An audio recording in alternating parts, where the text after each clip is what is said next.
Hi there, how's it going? Welcome back. The convertible is done. It is finished. It is all better. No, it isn't. No, no. Oh, God, no. It's nowhere near being done.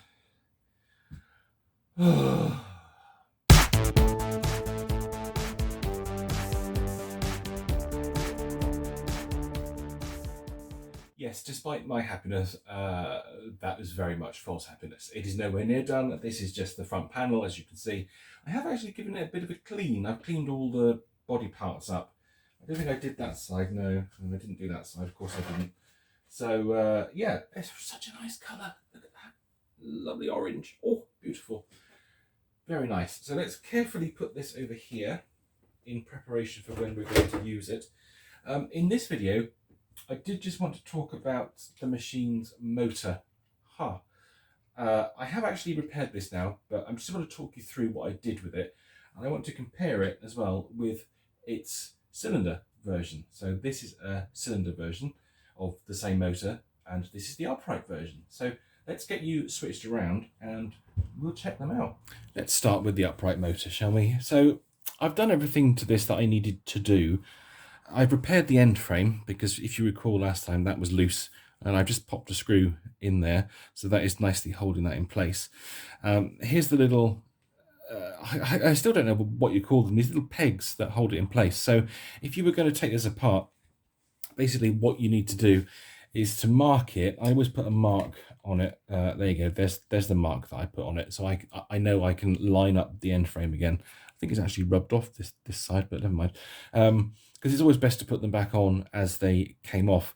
And then you just take a little tap and you tap out these little pegs.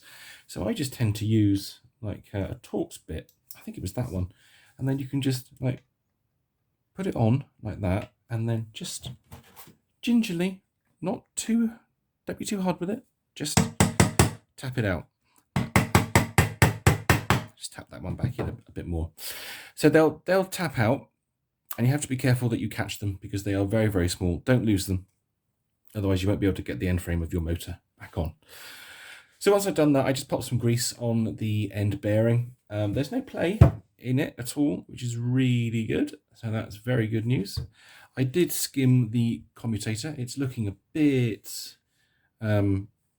black now because I've been running it. Quite worn, this one, sadly. It's a shame, but yeah, it's quite warm. There's a definite ridge there, but the machine's not going to be used much anyway. One thing I did notice, I tried to clean the pulley. If you see there on that side, the pulley is really nice and clean, and then on that side it's still quite manky. And I did that by running the motor and just putting the file over it. But because there's because this pulley is slightly out of balance, you probably won't be able to see it because I can't really put my finger in the right place.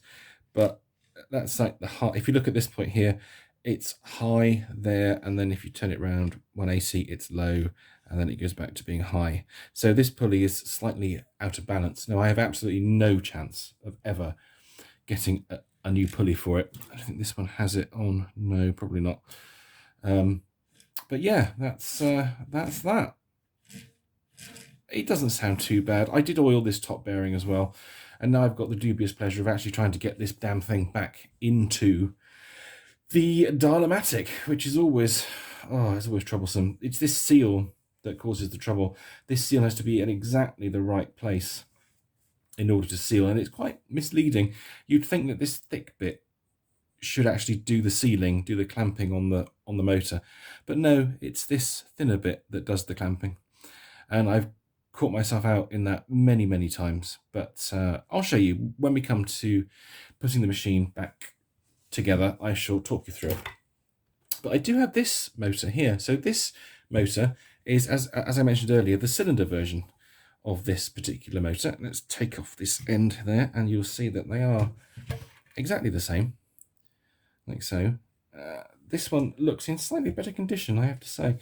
But you'll see there, the main difference is, they're so heavy. Oh God, they're so heavy.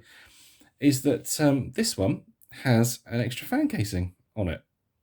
And that is because this one has 3 fans. So you'll see there's a fan there. There's the first fan. There's a fan there. Then they look exactly the same. So we've got this end frame here, which is exactly the same. and then it picks up the same kind of thing. So there's a fan here, and then there's a fan here. So this is a triple fan unit, which is quite interesting. It's quite unusual for machines to have 3 fans in them.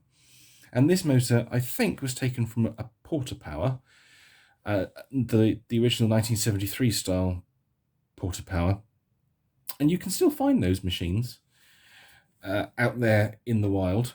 And you'll notice that the pulley is like, it's very difficult for you to see, but it's exactly the same length, which is really good, which means you can actually take this motor and use it in the upright machines. If you remove this fan casing and you remove the nut and the fan, then you've got a motor that will fit in the upright machines.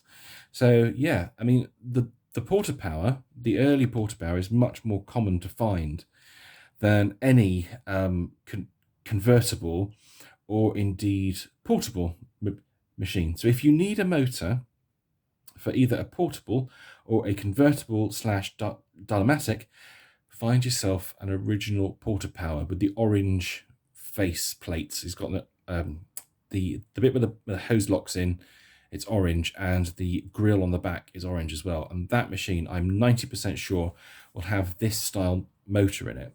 And then you've got something that you can take apart and turn into this style, so you can use it in your uprights. Top tip there, top tip. Yeah, so that's it really. That's like our little overview of the motors. So this was just a quick update video really, just to tell you how far I've got. This is now ready to go back into the machine. As I keep saying to you, it's absolutely horrific, and I've got to sort out the wiring as well. I can't put the wiring back in as I did originally because that was a massive bodge. And we're not going to do that again. We're going to do it properly this time. So yeah, that will be an upcoming video where you will see the Dial-A-Matic being put back together, and then hopefully it'll work this time, hopefully, fingers crossed. Anyway, thank you ever so much for watching. Hope you've enjoyed this video. Don't forget to do the usual commenting, subscribing and liking, because it really helps me out and I appreciate it massively. So until next time, you guys take care, and I'll see you soon. Bye.